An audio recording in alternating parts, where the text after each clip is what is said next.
Hello, you wonderful people, and welcome to another episode of Not Too Comic Book. This being a show where we talk about TV shows that are adaptations of comic books. For today's episode, I'm going to talk about the latest episode of Cloak and Dagger, as well as the season premiere of iZombie. Like always, if I'm talking about something that you want to listen to, you can always look in the description down below. I include a time when I start talking about each of respective shows. So, for example, if you want to hear what I say about this week's episode of Cloak and Dagger, you can skip to what I had to say about the season premiere of iZombie. But the first thing I'm going to talk about is this week's episode of Cloak and Dagger. A very interesting episode, great episode in fact. A lot of interesting things went down. Obviously, I like how they kind of tie stuff from last episode, that whole story that, you know, she was telling, and we got to see like, oh wait, there's all this stuff, her dad's alive, Billy's alive, and like, oh wait, things are different, Ty's a cop and everything. It's because it's supposed to be, I guess, representative of kind of her hopes. It's almost like a what if episode in many different regards, of just kind of like the different paths, I guess, like her hope, her dreams, and kind of her despairs of just kind of like how her life could have changed. Like the first one's kind of her hope of like what life would have been like if, you know, Nathan was alive, if Billy was alive, what that meant for her and Ty. And I thought it was kind of pretty neat because it's like Connors is there, but he's like a mentor to Ty. He's the reason why Ty's becoming the cop in the first place. Things between Nathan and, you know, Tandy's mom are good. Even at one point, she's actually scared. She was like, "Don't hurt her," but he was just getting confetti out of her. It's like, why were you gonna say that? Because it's interesting, because obviously Ty and Tandy still have that close relationship. They've been best friends the entire time.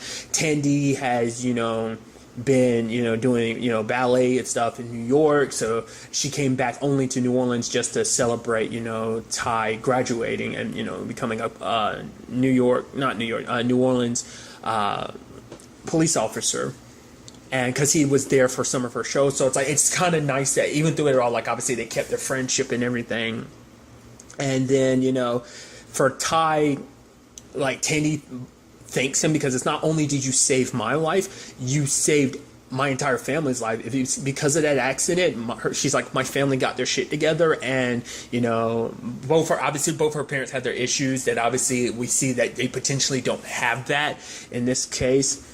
And like, just to see them so cool and tight like that, being best friends like that, it's so neat. And then, you know, because there's a lot too, because even Dwight, his one of Billy's friends, he's still alive and everything too, kind of showing you just how different life would be. But obviously he's still kind of having a lot of the same issues, because like Tandy's with Ty at a store, and, you know, Ty says something very heartwarming too, that the fact is that he believes Tandy saved his life too, because things could have ended badly for him and Billy that night. They could have even gotten arrested by Connors if it wasn't for the whole Tandy situation. And he's like, yeah, I might have saved your life that night, but you've basically been saving my life, you know, every other time, like for the rest of our lives. You've been doing that because you've been there, like when I've kind of stressed out of trying to be perfect and everything. You were there to kind of balance me out. That she was there to kind of be that person who listens to him talk, you know. But obviously that kind of, all that sweetness kind of got derailed by like that whole situation in the store of like it kind of becoming an issue. It's like, oh yeah, they take our women, and then they complain that, oh, America's still racist or something like that. It's like, okay. And Tandy's obviously trying to stick up for Ty.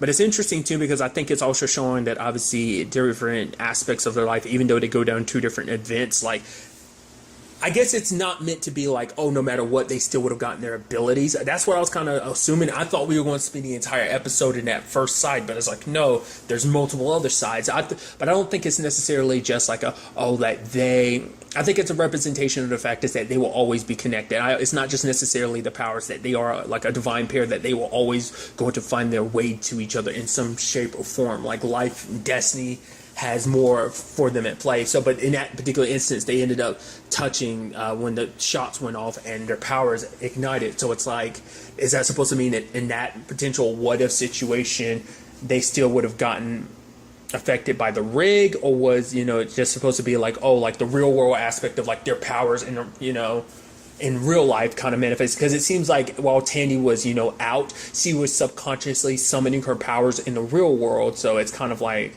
I guess that's what it's supposed to be a metaphor for.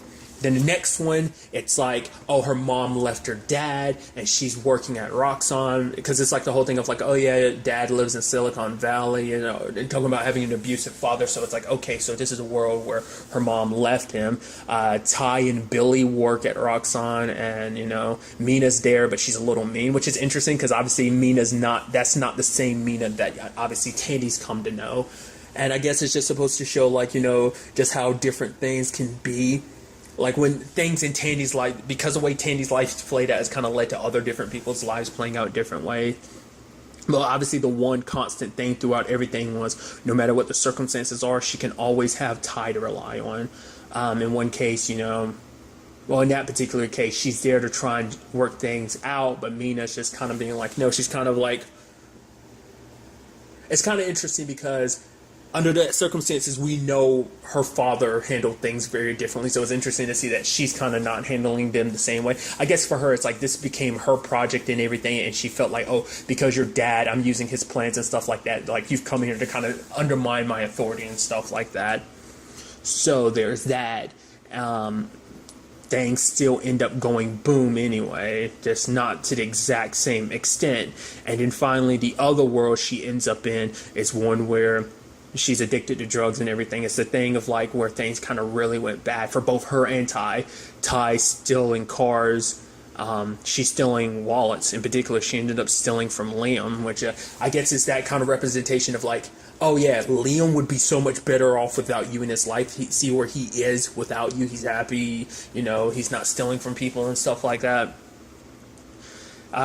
You know, I forgot which instance it was. I'm blanking on it. He referred to her as crazy white girl, which I thought was kind of neat, just because if you remember correctly, I think it was during the Riggs situation one. I want to say it was that, because if you remember correctly, back in season 1 when they originally met after she disappeared after they touched the first time and stuff went sideways and stuff, he was like, crazy white girl, are you still here?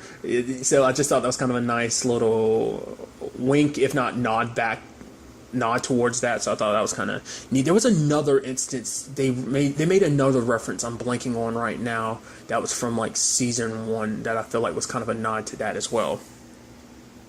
I think it was the whole line in the third world where it's like, oh yeah, like you want to steal from the world because you feel like it's stolen from you. Like Ty said that exact same thing to her. So like I said, it's just a big representation of the fact that no matter what, they were always going to find themselves to, they kind of like complete each other. Tandy feels safe like with him because he's the only constant amongst every world. Because every world is her being surrounded by the people she loves and cares about. Sure, people that were important in her life, but the person she always turned to was Ty. I don't know if Billy died in the third world or not. He might still have been alive, but he was referencing the fact that it's like obviously Billy went to jail for stealing radios, but he came out kind of addicted to drugs. So it's like, he got clean, and it's like, no. He didn't say he died, but I'm sure that's just kind of like a ongoing thing that he's kind of dealing with. So all the while, like I said, in Tandy's mind, like obviously she's in the real world summoning her daggers, but you have Leah constantly sedating her, and then lo and behold, it is revealed that it is Andre. I knew it. Like Leah last episode being the bad guy, I was like, it confirmed it more so in my head that Andre had to be behind it just because of that connection. And it also confirmed something I was wondering too. I was like wondering if the person behind all of this had powers or not. Turns out he has powers. It's interesting how this whole situation works because his powers kind of feed more so off of despair. Like basically he causes people pain so he can do it. Like, because I was wondering about that, because I was like, oh, the fact is they have that record store there and there's like all these like collections from all these different people. That's what I was thinking, like the person had to have powers, but then I was thinking like, oh, maybe it's just Ty and Tandy's powers, like how they can like, what they see inside their heads when they touch people. Like she saw Scarborough last season gathering up all that money, all those dead people from the Riggs. I thought that was kind of supposed to be more so a metaphor, which obviously, but it was supposed to be a metaphor for like, oh, he cared more about money than the people's lives. I thought maybe the same thing kind of applied in this situation, that they were tapping into his mind. It's like, no.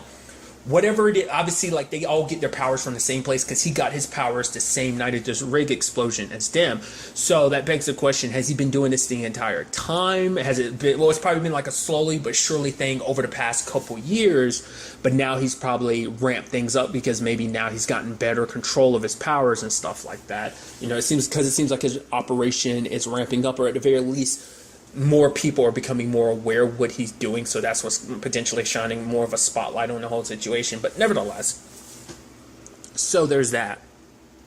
It's so interesting too because he tries to justify it by being like, oh, like 90% of the people, it's like, oh, I help them, I alleviate their pain, I help them, like he is helping them. But then the other 10%, it's like, oh, they can't be saved, so I do this to them. So that's the real messed up situation in this. It's like he tries to justify it. It's like, well, they're beyond saving, so I use them to help me. And it's like, you don't care what pain you're putting on other people as long as you able to cure your own pain. It's a whole messed up thing. It's so interesting how like a lot of people tied to like Cloak and Dagger have similar abilities in that regard of just like who you're like aspects about you are kind of like, because like obviously Tandy taps into hopes, obviously Ty taps into fears, and Bridget's whole situation with Mayhem representing like her more aggressive side, this being her passive side, and now in the case of Andre, he taps into people's despair. And that the fact is he feeds off of it to alleviate his own pain. It's almost kind of like medication in a sick, twisted way. To be fair, he kind of compares it a little bit to what, Tandy was doing last season when she was stealing people's hopes. Because he knows everything there is to know about Tandy because of his power. Like how it necessarily manifests itself, I'm curious. Is it just like, oh, he touches your head and that's it? And so it begs the question, like, I wonder like, is it just specifically because their powers are manifested the way they did? Because like, I wonder if if Bridget had been split into Bridget and Mayhem and it just naturally got powers, like, would she be able to go to that place? Like, they're all their powers come from the same source, so, or is it just because his powers are a lot closer to Tandy's and Ty's that it manifests the way it does? Like, because that's a world she was only able to get to because of going inside of Ty to get to it. So I guess like that world inside of that dark world, I guess it's connected to his world. Like I guess it just brings those connections. I guess it's like this tree that branches off into different directions. I guess that's kind of what that world is, and that means it kind of connects to peoples whose worlds are, I guess, almost on a similar frequency of sorts. I'm probably not explaining this well, but that's what it seems like it might be to me. So it makes you wonder who else's worlds are kind of connected to that. Who else might have potentially gotten powers? Because there's a villain that's connected to Cloak and Dagger. I wonder they make him pop up in the show. He has popped up in Spider-Man PS4. I'll go ahead and talk about it. Mr. Negative. Because I didn't notice until I read a little bit, but it's like, yeah, he's a Cloak and Dagger villain as well. Interestingly enough, he's also a Punisher villain. I didn't know that either, but nevertheless. So that still kind of opens a room of like, oh, so it does an interesting thing of like, yeah, there's probably other people in New Orleans who potentially have powers that, they're just not aware of yet. Maybe they're just keeping it low key, or maybe it just never hasn't activated for them. Either way. It's kind of sad, but you see, like, obviously Andre, like, breaking Tandy down more and more, and especially when she thinks she got away, I was like, oh, man, are they going to get Andre? I was like, oh, but they try to stop him, but nope. It turns out, like, the entire time she thought she had gotten out, in actuality, she hadn't. She was still inside, because he's still pushing and prodding, because he's trying to find her weakness to kind of basically, to break her spirit, to break her hope, so that she has no hope left. It's kind of what he does, which is interesting considering, and I think that's probably the most potent weapon to get someone like Tandy, just because hope is kind of connected to her power. That's what she taps into people, And her, amongst anyone not having it, I think will leave her extra vulnerable. And, it's kind of interesting, too, because the whole Leah situation, especially the way Tandy was like, the fact of the matter is you knew that, obviously, there was something wrong with Leah and you just took advantage of it. It's not like because he's trying to be like, oh, Leah does everything on her own. It's like, no, you got inside of her head. So she's not naturally going along with this because she wants to. It's like she's probably so warped in the head because of everything that went down in her past that it's like she thinks like, oh, he cares about me. He loves me. He's the only person I can rely on, which is so interesting considering the fact is like, obviously, like Andre kind of took that from Tandy in the sense of taking Ty, because he knows that Ty's the most important thing because he's her foundation. Like, once again, that whole thing of like, no matter which way her life turned, no matter what happened to her, she always felt safe with Ty. He kind of kills him, at least in Tandy's mind, and takes that away from her. So That's super messed up. So now Tandy's without her powers. At the very least, I guess without her hope, she's not going to fight back anymore. It doesn't seem like he's necessarily took her power, but it's more like it's a representation of the fact is like her will to fight is gone now because she thinks she's alone and that she has no one, and he's putting her in that position. Hopefully Ty will be able to track her down. Because of their connection, I think, well, it depends on, he has to learn that she's going missing first, but obviously we don't know if that's going to be the case because obviously he's dealing with this whole thing with the whole Connor situation. That's his main focus right now, so he doesn't even know that Tandy's gone missing yet. So hopefully he finds out. Maybe something just won't feel right now that she's kind of in that state, like, you know, because they are so connected.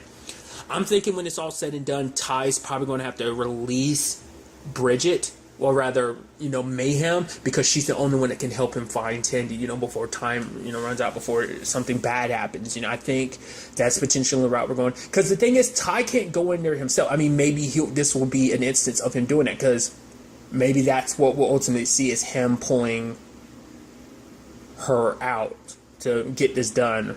Because he probably can't just use Bridget, you know, to deal with it. Because once again, like, Ty's still dealing with his own situation, so I wonder how they're going to go about potentially beating him. I mean, it's like as powerful as he is, like, he is not just like he can get inside of people's heads. He can manipulate people to kind of stand between them, and like, because people are so, he takes these people who are so broken, and it's just kind of like, oh, I'm the only thing that matters, kind of like holds them up, kind of almost like this twisted form of, not just twisted form, just exactly kind of a form of Stockholm syndrome, in a sense of like, oh, you become in love with your capture because you think they're the only person that matters and will care about you. So it's going to be interesting to see where all of this takes us going forward into the next episode. This whole episode was dedicated mainly to Tandy, so maybe the next episode will be kind of all from Ty's perspective of like what he's been up to, because last episode was kind of split between us, so maybe next episode we'll kind of get that perspective. Either way, I'm very interested to see what the next episode has in store for us. And now moving on to the season premiere of iZombie. A great premiere, a lot of stuff to break down about this episode. Continuing the issues from last season, we see Seattle even more divided than already when it comes to the whole human and zombie issue. Because obviously Seattle continues to be on lockdown. And it's kind of interesting because we only get little bits and pieces kind of from like the outside government, because we get, you know, the CDC in this episode. Interestingly enough, maybe he popped up in earlier seasons, I don't remember, but the dude Ravi used to work with, that's the same actor who played Ken, who was Ken. He was David's boss in the TV show Travelers. Just a little interesting detail. But, yeah, that's kind of our only touch with the government necessarily in this episode, so we still don't know 100% what they're thinking, what they're feeling outside of this whole situation, because obviously they're still trying to find a cure. There's a new doctor that was added to the team named Collier. I love the fact that she's kind of a fan of Ravi's. It is kind of interesting when you think about everything full circle, because it's like, oh yeah, like Ravi had theorized, like, you know, a zombie, you know, outbreak or whatever, and it's like, oh, how do we respond to his theories? Oh, we fired him. His friend said that, and it's kind of interesting that, you know, it's about, but Ravi, he doesn't harbor no bad will. Obviously, he's just been doing great work in Seattle, and it's kind of like, right, you kind of forget, like, Ravi's kind of rough past with that whole situation. I'd almost forgotten about that, so I thought that was kind of interesting. Obviously, it's kind of the wrong time for Dr. Collier to pop up in Ravi's life and being the liaison for the CDC, because he's on, Thumb Breaker Barnes' brain. And I love he snatched up the brain from them. She's like, that was mine. He's like, oh, I'll take it back. This is excellent. And it's just like him being in such a sour mood and just being kind of like and just getting aggro, especially every time it comes to something related to Peyton. The fact is her hair's a little shorter. He's like, and we didn't talk about that. And he sees like Johnny Frost like touching on her legs and touching her hair and stuff like that. He literally went to this the network station, and you know, he was standing there on the other side of the camera, and Johnny Frost kind of moves his hand away from Peyton, kind of knowing what's up. But luckily, you know, because it seems like Collier found out about the Felix situation, that she figured it out on her own, came to the same conclusion as Ravi about it potentially being a cure. But now, you know, Ravi, even with Barnes' brain, is still trying to fight it because he knows. Because obviously, after everything that happened with Isabel, of course they don't want to go down that route. And because Ravi ended up bringing up something really interesting, because if it's found out like, oh, they can potentially lead to a cure, then they're going to be hunted by a whole bunch of people because they get sold for a whole bunch of money. And it's like anyone with this disease, which there's not that many people, would be hunted down because there's such a prized possession in that regard. And obviously, like, Collier is kind of stuck in a position because it's like, yes, there's a cure, and obviously, she probably wants to be able to kind of help with this whole situation, but that would also mean putting quite a few people's lives in danger. And, Ravi ended up begging her not to, and she kind of brings it up, but then she goes, no, there is no cure there. The fact is, kind of lying is, one brain would be enough to cure one zombie, but she kind of makes it seem like, oh, you need like 1,000 pounds or so to make it so that a cure could be potentially made from that, kind of saying you need a lot just for even one cure, so it's not feasible. It's kind of how she kind of lies to it. I do like that we got a new partnership between her and Ravi. Him like, oh, I think this is the beginning of a beautiful friendship. I'm interested to see where they end up going down that route, because Ravi's going to have someone else to kind of bounce ideas off. Because a lot of times with this whole cure situation, he's kind of handled, like the entire series, he's kind of been the one to kind of handle this whole thing by himself. So there's that. So it's nice to, kind of have a partner in crime when it comes to this particular situation, the science of everything. I'm sure it's kind of interesting too, because like they figured this out, sure, but it might be a situation of, yes, she figured it out and so did Ravi, so that means that someone else might eventually down the road find it out too, but someone else might not look as deep because of what Collier said. Now it's probably like it's not even worth really looking at, but someone might go back and be like, oh no, you were right about things. That might be potentially a route we see going forward, but we'll kind of have to wait and see in that whole situation. Because obviously, like I said, the whole Isabel situation, which even thinking back to it's like, that was rough. Like, nobody wants another Isabel situation, And it's like, these are young people who have little time on this earth, and, Ravi doesn't want them spending that time running for their lives, being fearful of being hunted, like they're cattle or something, and it's just a sad situation. So hopefully it doesn't come down to that. It's a complicated situation that everyone finds in itself in, like I said, because Major is trying to balance everything, because obviously he's not trying to handle everything like Chase did. Chase kind of tried to rule things with an iron fist to kind of keep it balanced. He doesn't want to be like threatening zombies, like if you cross that line you're going to die. But obviously there's the human faction who was willing to strike back, because there's a zombies that ended up attacking a lady. The video kind of went viral and stuff like that. I love that there's an ad from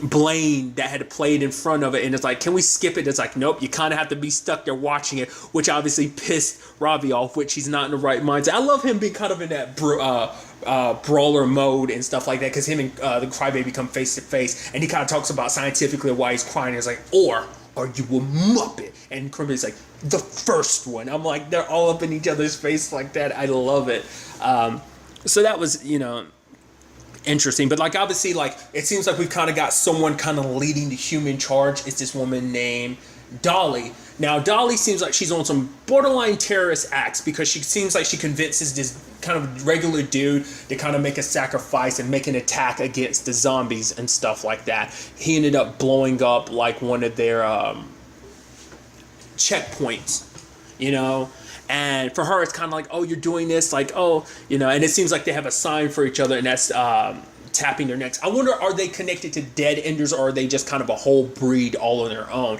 It's like things, like I said, things were bad enough, but things had never gotten to this point that literally terrorist-like actions like that. There was like the, regular people, sure, but it seems like things are escalating even higher than before. So, because that ties in heavily with everything, because it's like, obviously it's affecting Blaine's situation, because Blaine went to some Border Patrol people to let brains through, but they saw what happens on the news, and so they saw the video, so they're like, oh, we thought zombies were docile. I guess, like, these are people who aren't well informed about zombies. We know zombies will be pretty tamed until they starve, and then they go a little aggro. We know that, but I guess it's not common enough knowledge, because I guess a lot of people haven't done enough research on zombies, or maybe that's just information that Fillmore Graves kind of kept from people, because I guess it's a situation, if it became public knowledge that that's how things work, like zombies starving and stuff like that, and being more aggro, more wanting brains and stuff like that, maybe it terrified people more, so maybe that's kind of a well-kept secret. But it seems like, well, Dolly's perspective seems like she's just waiting for the other shoe to drop, not necessarily maybe for the fact is that people are starving, but it might just be for her. It's like, oh, it's just in their nature. They're just naturally going to do it. That might be her mindset with all of that, you know? And you have Blaine. It's kind of interesting. Like, it's crazy when you think about Blaine's arc. There's been so many ups and downs for him, but obviously he's in a powerful position. I guess this is our first, because I guess this is his place. Did we ever see his place in the previous seasons? I don't think you ever saw exactly where he looked, because you'd always see him at, scratching post. But he's in a very luxurious place because he finds himself in a very advantageous position, bringing brains in and stuff like that. I mean, it's even to the point, even Liv was like, yeah, like, she didn't want to, but that Barnes' brain was the only one that was kind of left in the morgue at the time, just because Seattle is naturally drying up because of these particular guards weren't letting brains do anymore because of this recent development. I mean, to be fair, brain being snuck in was on the decline anyway, but still. And then you have Blaine handling things the way he normally does. For him, he's even kind of trying to get like Liv and Clive to handle things. He's like, oh, here's $10,000. What? It's a bribe. What? Bribe? No, why would I even do that? And, it's like, oh, if you guys don't handle it, I'll kind of have to handle things my way. And the fact of the matter is, you civil servants, I'm sure this much money must look like a lot to you. I mean, it's like, I can close my eyes and then that amount of money is in my hands again. It's kind of like, don't be a dick, Blaine. I mean, if it wasn't literally for them and just everything, you cheated and murdered your way to, and fell into this position just because you are who you are. Because obviously, like, if it wasn't for that, like, I'm sure Major would put you down himself. Because let's not forget how far Major and Blaine go back. So it's not like it's a partnership he wants, but it's kind of a necessary evil to kind of keep Seattle from literally ripping itself apart, which seems like that's on our horizon potentially. There's that whole situation of him kidnapping those Border Patrol people and threatening them. It's like, oh, no, I'm not going to turn the people you love and care about into zombies. What I'm going to do is I'm going to turn you guys into zombies, and then I'm going to kill your loved ones, whether they be human or of the canine variety. But one of the dudes didn't want to do it, so Blaine being who he is, I wouldn't be too surprised about how that whole situation plays out. But obviously, the four of them ended up being returned, but that dude, I'm assuming, didn't. What Blaine did exactly, I'm assuming killed him. Not unless he, just to kind of spite him, turned him into a zombie, because the dude was like, I'm not going to work with zombies anymore, so I don't know. It's actually a very interesting thing, kind of like the correlation between a lot of stuff, in particular, like, because Jordan made a point to be like, yeah, she can't think of a job worse than Major's job. And that's the thing, is Major and Liv are kind of on the similar sides yet opposite sides of the situation. Like, I love that whole conversation with Justin where it's like, oh yeah, someone wants to get out. Two people want to get out because they could be on a dance show competition. I thought that was kind of interesting. And it's like, yeah, this is like a once in a lifetime chance. And Major was like, no. He's like, well, what about the advertisement? It's like, what advertisement, Major's out all about, and Justin's like, tourism is down, and like Major didn't say anything because I know Major's like, I'm probably looking like, are you joking? I think that's probably the look he was kind of giving Justin, but nevertheless, Major's in a position of he has to choose who gets the rights to leave the town. Like, basically, he's trying to make it so that the only people who can leave are people who might need like a medical situation, like, because one person they ended up having to deny was a woman whose husband and child, because she was just in Seattle when the wall went up, and her husband and child are outside of Seattle. So I was like, sadly, they have to turn her down because they need someone who's more like in more dire need to get out right now, which, it's like you have to be in that position where you have to choose. Then you have Liv on the opposite side of things, or there's all these people who are dying who need to be turned into zombies so they can be saved. And you kind of have to pick and choose who you get at what time. These are people with a limited amount of times. They're in terrible situations. But it's like, obviously, she has to go slowly about sneaking people in. Can't do it in large chunks because, yes, Fillmore Graves isn't going to be an issue, but still the army is going to be an issue. So the person she ends up picking this episode, it was just this dude who is in a foster home situation. But for him, it's like the father touches him and the mother kind of is complacent with the whole situation.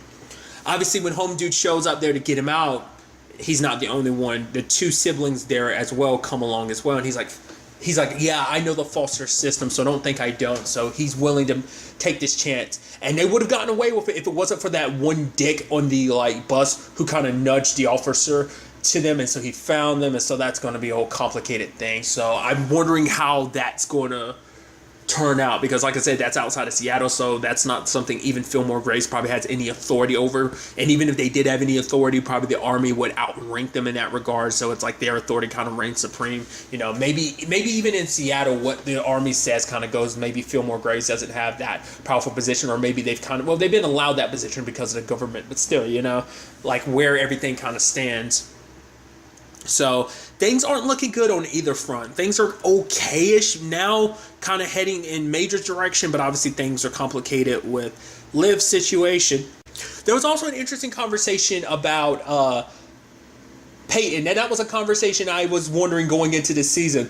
Was Peyton going to be new mayor? And it's like, oh no, like, because Johnny introduced her as, you know, de facto mayor, but for her it's like, no, I'm kind of just acting mayor, which I'm like, okay. And I was like, yeah, because no one's taking that position, right? She's kind of stuck in that position, because who would literally want that? That is one of the toughest jobs. So now it's in that situation of, now you actually kind of see a trifecta, if not like a quadruple side to it, because now Ravi's working on this whole cure situation.